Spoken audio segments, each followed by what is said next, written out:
Hey guys, RunBuck with RunBuck on Games. Got another war recap for you from JTJ Main. This time we were up against, I believe, Team Korea. That's what people are telling me the symbols there mean. I originally thought it was Team China, but I was corrected. So if I'm wrong, if you guys actually know it's something else, let me know. We're just going to go with Team Korea for now. Ended up winning, as you can see here, 83-82. So it was a good war, nice and tight. I believe, if I recall correctly, let's take a look. Yeah, they had a pretty sizable Town Hall 11 advantage and Town Hall 10. So we had our usual 3, and they had 5 Town Hall 11. So that's 4 additional nukes down on the Town Hall 10 group. And then I think, let me look where the Town Hall 10s for them ended. No, right there. So they had less. Yeah, so they had only had 2 Town Hall 10s. Yeah, that's right. Whoops. So let's go here and make sure that how's that foot. So we had, yep. So we had our Town Hall 10s ended at 7. Theirs ended at 7. So that was even. So really, this had a 2 Town Hall 10 advantage, Town Hall 11 advantage, which really then would make all the Town Hall 10s nukeable, and that's really how they made their comeback. But good war either way, and there were some good attacks that we should take a look at. I guess first off, there was a lot of voting this time. Holy cow. The clan was voting like crazy. 1, 2, 3, 4, 5, 6, 7, 8, 9, 10, 11, 12 different bases were nominated for the recap. So we can't show them all, but let's take a look first at this Town Hall 10 hit up. Got 4 votes on number 2, Mr. Snow.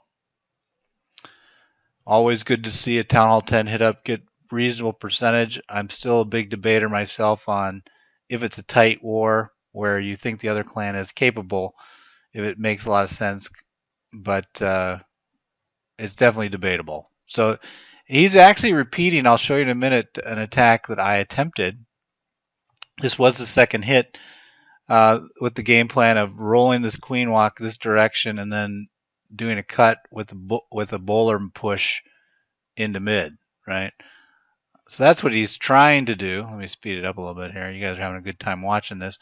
But what enables that, really, that queen walk, is this nice second deep depth, so you can really get the walk. Now, I didn't notice, Nord pointed this out after I had attacked, that the radius of that Inferno was actually just a hair over the wall, which was enough for it to snipe the queen and force an early rage that I hadn't anticipated, to be honest. I'll show you my attack. It was just sad state of affairs. But so watch that. I mean, when I get back, maybe I'll. Oh, I can show you. Can you highlight? You cannot highlight dead buildings. What? Why? Why not? Well, you can tell right here. See how that line is just barely over? So that's enough to get a queen walk score off you. Now let's take a look at my, just for funsies. This is not part of the feature set. This is just an amusement. Let's watch Rhyhorn, RunBuck, me get a whopping 2% on number 2. Ready? How do I pull this off? I'll tell you.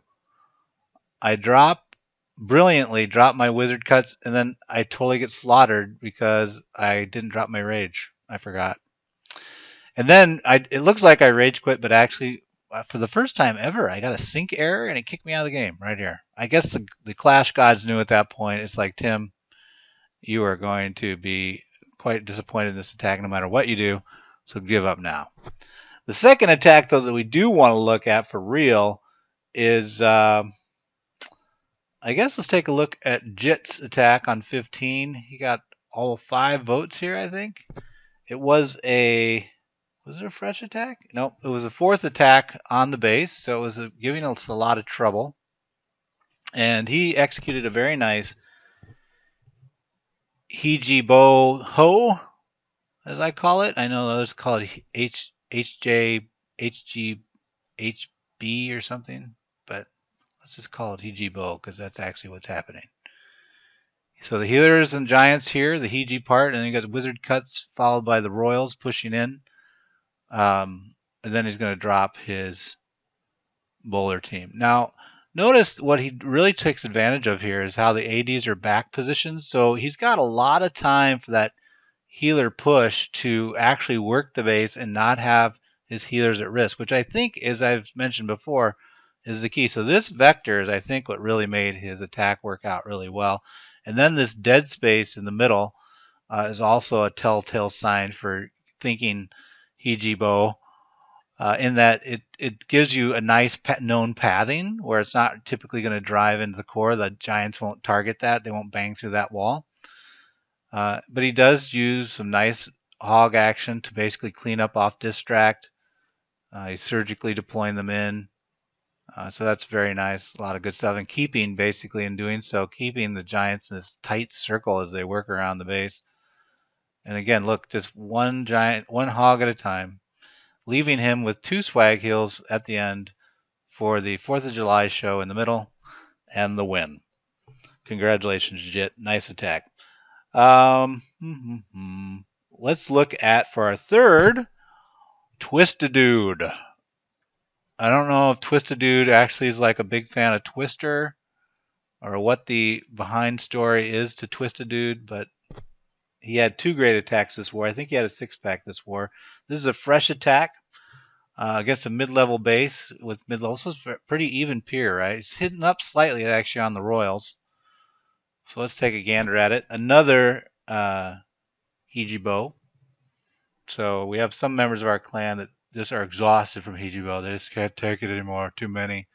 And I'm like, whatever it takes to win. That's what we should be excited about doing. Is it exhausting to win? But we do have some that would like to see other variety, and they try attacks that might not be as easy as HeGi bow sometimes. But what do we have again that you see from the pathing? Notice how the ADs are back. Healers are basically in a position here. And he actually, the interesting, how did you see how the sweeper helped keep his healers out of position from it pushed it.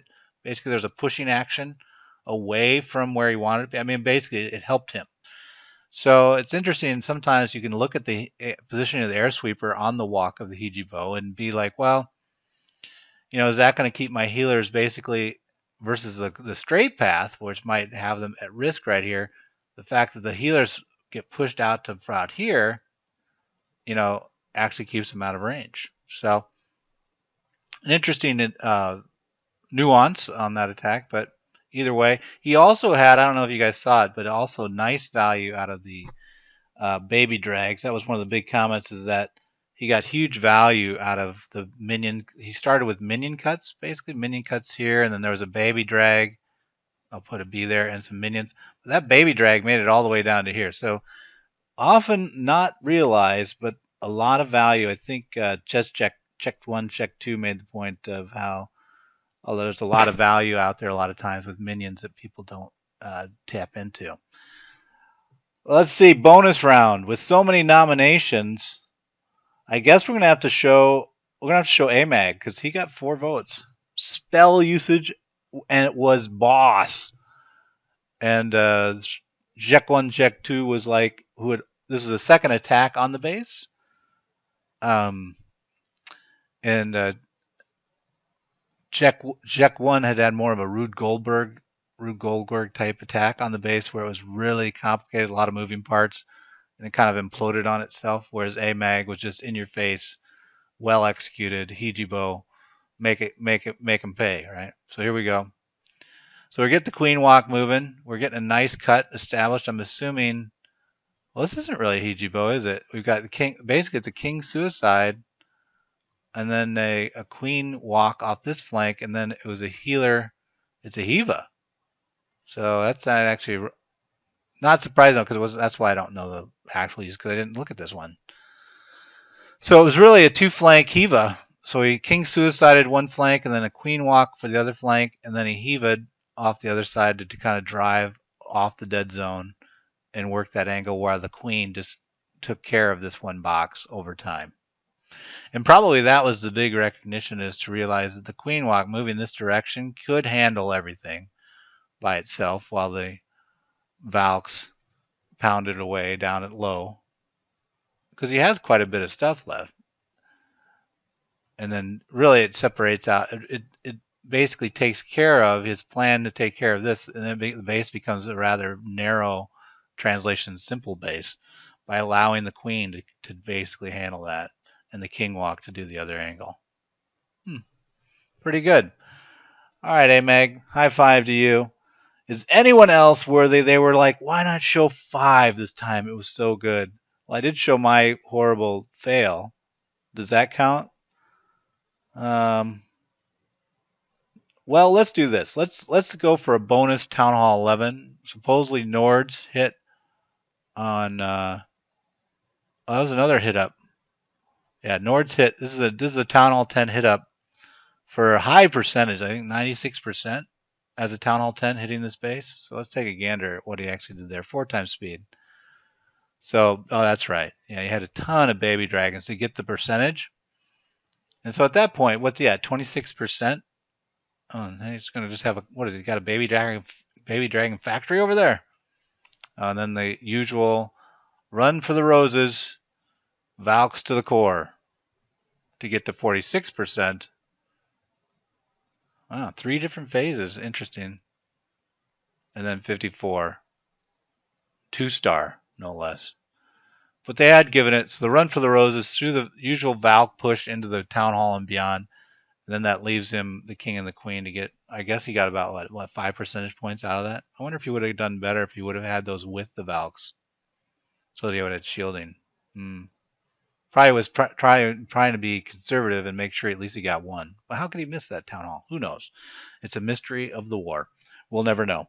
All right, that's it. But the other ones that were notable mentions, I won't show them, but we had people were liking, they liked Chezchek's attack even though it flopped based on the Archer Queen ability. But I guess it shows you sometimes simpler is better, and Chezchek admitted it himself. And then Paz had a nice attack on 22 using giants. You don't care. Me verbalizing them doesn't help. Good luck with your wars. I'll talk to you guys later. What am I gonna do? My clan sucks. Hey, it's JTJ. I think that's an all-out attack. No, it's the legendary JTJU. JTJU.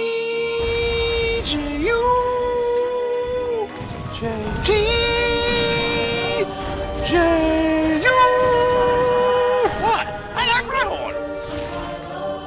You and this army. Download Clash of Clans for free. Then subscribe to JTJU and win.